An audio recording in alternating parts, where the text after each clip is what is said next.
So this is the new talking point. There is now peace in the Middle East. Donald Trump claims that we have now achieved peace between Israel and Palestine for the first time in 3,000 years. And you see this person here. Peace in Gaza. What are you Dems going to say about this? There isn't peace in Gaza. That's what I'm going to say about it. We have a temporary ceasefire that's already been broken by the Israelis. We don't have peace. Let's just assume for a moment that the ceasefire hasn't been broken already. Is Palestine free? Does the energy that the Palestinians need now come to them without obstruction from the Israelis? Of course not.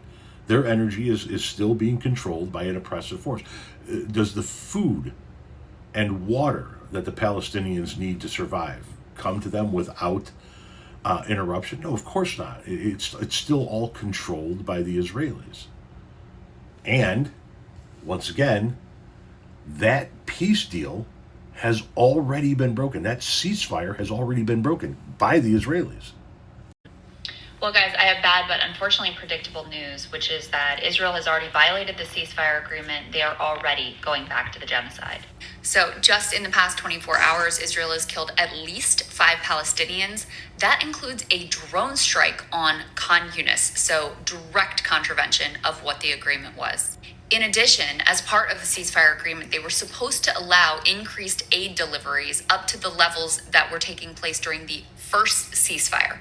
Israel has now said they're going to impose a collective punishment against all Palestinians by cutting those aid deliveries in half. I don't have to tell you guys that the Palestinians in Gaza have been starved. Aid has been incredibly scarce. It's been a dire situation.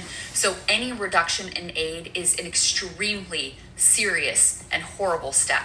In addition, as part of the ceasefire agreement, they were supposed to open up the Rafah border crossing that is down in the southern part of the Gaza Strip. Israel is now saying they are not going to comply with that either. Now, here's their excuse. They say that Hamas is violating the agreement by not returning the remains of the dead hostages in a timely manner.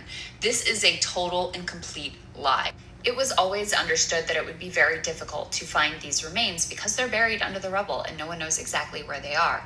In the ceasefire discussions, this was discussed, it was contemplated, a process was agreed upon, and it was understood that this would take some amount of time. So Israel is just using this as an excuse to go back to the killing, go back to the starvation, and blatantly disregard what they just agreed to.